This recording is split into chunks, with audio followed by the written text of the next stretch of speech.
ಎಲ್ಲರಿಗೂ ನಮಸ್ಕಾರ. ನಾವು ಮೊನ್ನೆ ಒಂದು ವಿಡಿಯೋನ ಅಪ್ಲೋಡ್ ಮಾಡಿದ್ದೆವು. ಸೊ ಅಲ್ಲಿ ಕೆಲವೊಂದಿಷ್ಟು ಕಮೆಂಟ್ಸ್ಗಳನ್ನ ಮಾಡಿದ್ರು. ನಾವು ಕೇಳಿದ್ವಿ ಏನು ನಿಮ್ಮ ಸಮಸ್ಯೆ ಇದೆ ಅದನ್ನ ಕಮೆಂಟ್ಸ್ ಮಾಡಿ ಅಂತ ಹೇಳಿದ್ವಿ. ಅಲ್ಲಿ ಕೂಡ ಅವರು ರೈತರು ತಮ್ಮ ಇಷ್ಟವಾದ ಕಮೆಂಟ್ಸ್ ಅನ್ನ ಮಾಡಿದ್ರು. ಅದ್ರ ಬಗ್ಗೆ ನಾನು ಹೇಳ್ತೀನಿ. ಅವ್ರು ಏನು ಕಮೆಂಟ್ಸ್ ಮಾಡಿದರೆ ಡೈರಿಲಿ ಏನು ಫೇಲ್ಯೂರ್ ಇದೆ, ಏನು ಸಕ್ಸಸ್ ಇದೆ ಮತ್ತು ಏನು ಸಮಸ್ಯೆ ಇದೆ ಮತ್ತು ಅಲ್ಲಿ ಏನು ಬೆನಿಫಿಟ್ ಇದೆ ಅನ್ನೋದ್ರ ಬಗ್ಗೆ ಅವ್ರು ಕಮೆಂಟ್ಸ್ ಅನ್ನು ಮಾಡಿದರೆ ಆ ಒಂದೊಂದೇ ಕಮೆಂಟ್ಸ್ ಅನ್ನ ಓದಿ ನಿಮಗೆ ಹೇಳ್ತೀನಿ.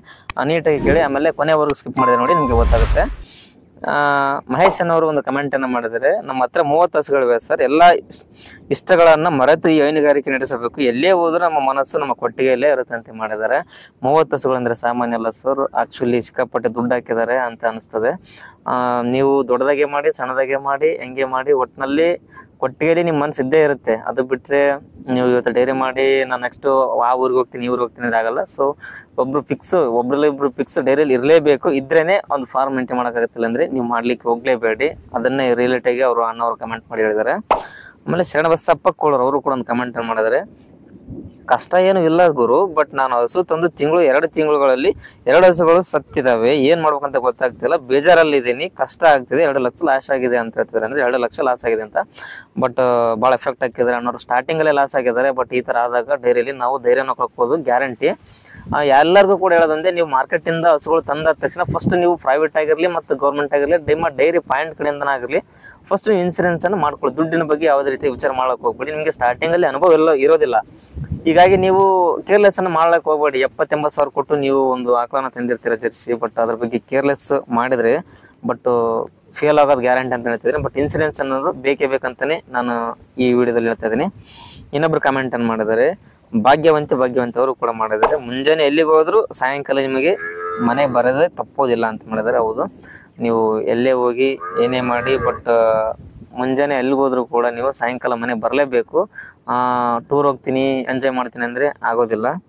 ಆಮೇಲೆ ಹರೀಶ್ ಎಂ ಮರ್ಗನೇರ್, ಬೇಸಿಗೆ ಕಾಲದಲ್ಲಿ ಮೇವು ಇಲ್ಲದೇನೆ ನಮ್ಮ ಕಷ್ಟ ದೇವರೇ ಅಂತ ಹಾಕಿದರೆ, ಬಟ್ ಕಮೆಂಟ್ ಮಾಡಿಲ್ಲ ನೀಟಾಗಿ.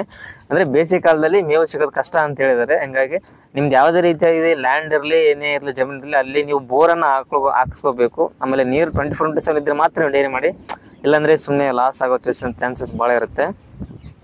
ಆಮೇಲೆ ಇನ್ನೊಬ್ರು ಮಾಡಿದ್ದಾರೆ, ರಮೇಶ್ ಕಾಂತ್ ಅವರು ಕೂಡ, ಕನಕಪುರದಲ್ಲಿ 20 ನಾಟಿ ಹಸುಗಳನ್ನು ಸಾಕುತ್ತಿದ್ದೆ, ತುಂಬಾನೇ ಜವಾಬ್ದಾರಿ ಕೆಲಸವಾಗಿದೆ ಅಂತ. ಹೌದು, 26 ಸಾಕಳು 10 ಸಾಕಳು, ಇದು ಜವಾಬ್ದಾರಿಯುತವಾದ ಕೆಲಸ. ಜವಾಬ್ದಾರಿ ಇದ್ರೇನೆ ಮಾಡಿಲ್ಲ ಅಂದ್ರೆ ಮಾಡ್ಲಿಕ್ಕೆ ಹೋಗ್ಬೇಡಿ. ಯಾಕಂದ್ರೆ ಹೆವಿ ರಿಸ್ಕ್ ವರ್ಕ್ ಇದೆ. ನೀವು ಲಕ್ಷಾನ್ ಗಂಟೆ ನೀವು ಹಸುಗಳ ಮೇಲೆ ಇನ್ವೆಸ್ಟ್ ಮಾಡಿರ್ತೀರಾ, ಅದು ಭಾಳ ಹೆವಿ ವರ್ಕ್ ಇದೆ.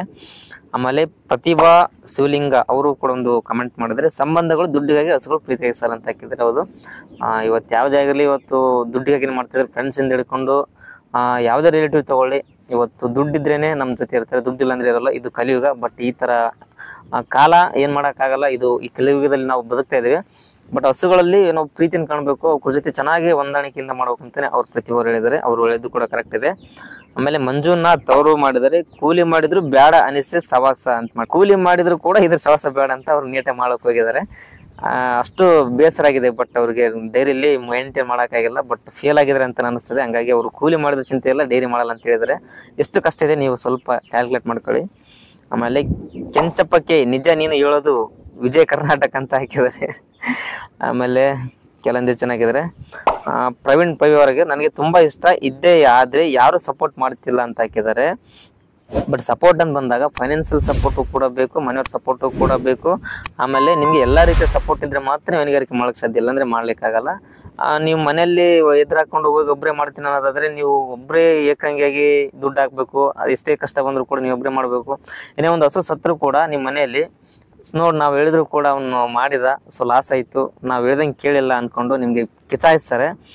ಬಟ್ ಸಪೋರ್ಟ್ ಅನ್ನೋದು ಕೂಡ ಬೇಕು. ಏನು ಒಂದೇ ಹಸು ಸಾಯ್ಲಿ, ಇಲ್ಲ ಇನ್ಫೆಕ್ಷನ್ ಆಗಲಿ, ಡಿಸೀಸ್ ಆಗಲಿ, ಸೊ ನಿಮ್ಗೆ ಏನೇ ಸಮಸ್ಯೆ ಬಂದರೂ ನಾನು ಇದೀನಿ, ನೀವು ಮಾಡಿ, ಏನು ಪರವಾಗಿಲ್ಲ, ಏನು ಆಗೋದಿಲ್ಲ, ಒಳ್ಳೆದೇ ಕನ್ಕೊಂಡ್ರೆ ಬಟ್ ಸಕ್ಸಸ್ ಆಗುತ್ತೆ. ಬಟ್ ಈ ಥರ